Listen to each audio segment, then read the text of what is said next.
Assalamualaikum warahmatullahi wabarakatuh. Perkenalkan, nama saya Lili Herawati. Saat ini saya akan mengerjakan tugas 1 mata kuliah Pancasila, di mana dalam tugas 1 ini ditugaskan untuk membuat sebuah video singkat terkait dengan pembelajaran dari sejarah Pancasila bagi generasi muda. Kemudian saya akan memilih salah satu topik, yaitu yang pilihan kedua, yaitu perkembangan Pancasila dalam konteks sejarah dari masa ke masa, yaitu dari awal kemerdekaan, RIS, kemudian demokrasi terpimpin, Orde Baru, dan reformasi.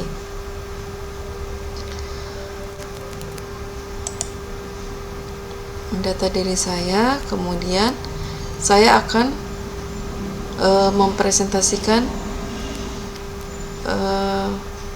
sedikit materi atau pembahasan terkait dengan materi yang saya pilih tadi.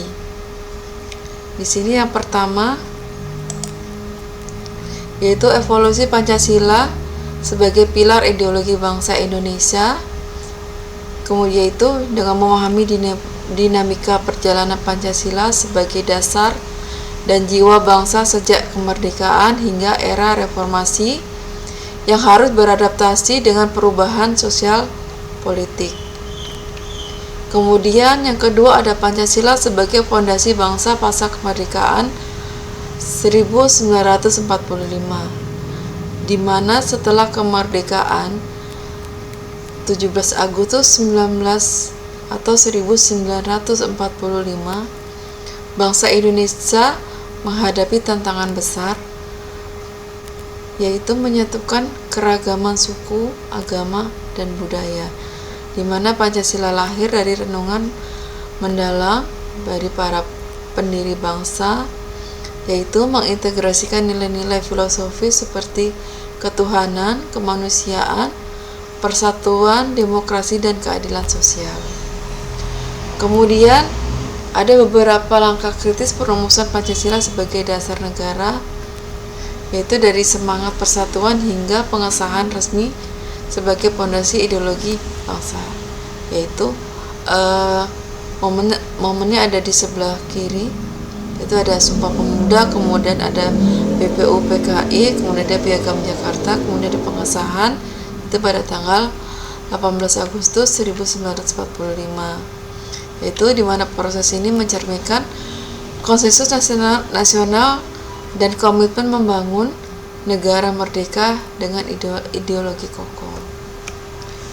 Kemudian ada peran vital Pancasila dalam sistem federal RIS, yaitu ada beberapa peran di sini. Kemudian saya lanjutkan, yaitu peran strategis Pancasila sebagai asas tunggal di masa demokrasi terpimpin, yaitu Pancasila dijadikan asas tunggal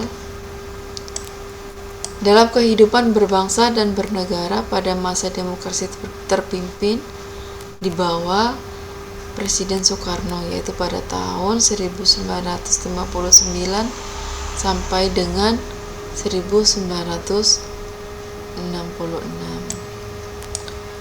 Kemudian di sini ada dominasi Pancasila sebagai asas tunggal dalam demokrasi terpimpin, yaitu ada 4, yaitu yang pertama Pancasila sebagai fondasi tunggal, yang kedua ada penyesuaian kebijakan institusional, yang ketiga ada pengaruh dalam undang-undang dan organisasi, kemudian ada pembatasan kebebasan politik, di mana penegakan asas tunggal menyebabkan keterbatasan ruang kebebasan politik demi mempertahankan konsistensi ideologi.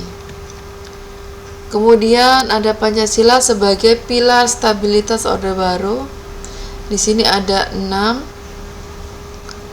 Kemudian saya lanjutkan, di sini Pancasila sebagai pilar demokrasi dan keragaman pasca reformasi.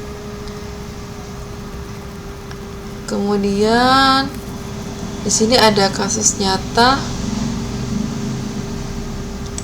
Adaptasi Pancasila dalam kebijakan reformasi yaitu desentralisasi dan otonomi daerah, memperkuat demokrasi lokal berdasarkan nilai persatuan dan Pancasila, kemudian pengakuan dan perlindungan hak minoritas sebagai wujud sila kemanusiaan yang adil dan beradab, kemudian penghapusan asas tunggal, partai politik membuka kebebasan berorganisasi sesuai sila demokrasi.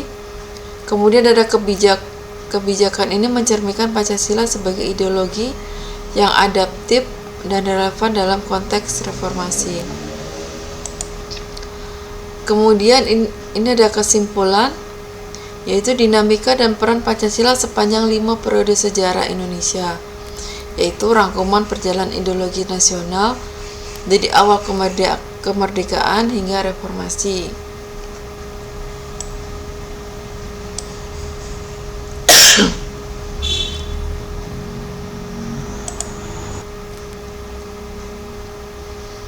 Yang pertama, Pancasila sebagai ideologi fleksibel yang terus beradaptasi dengan perubahan zaman. Kemudian, menjaga nilai dasar Pancasila sembari menyesuaikan diri dengan tantangan sosial politik. Kemudian ada peranan politik Pancasila bergeser dari kontrol otoriter ke dalam demokrasi dan pluralisme. Kemudian, evolusi Pancasila merefleksikan perjalanan bangsa dalam membangun identitas dan tata kelola negara. Kemudian ada periode dinamis awal kemerdekaan, RIS, demokrasi terpimpin, kemudian Orde Baru dan reformasi. Demikian presentasi dari saya, mohon maaf. Saya akhiri. Wassalamualaikum warahmatullahi wabarakatuh.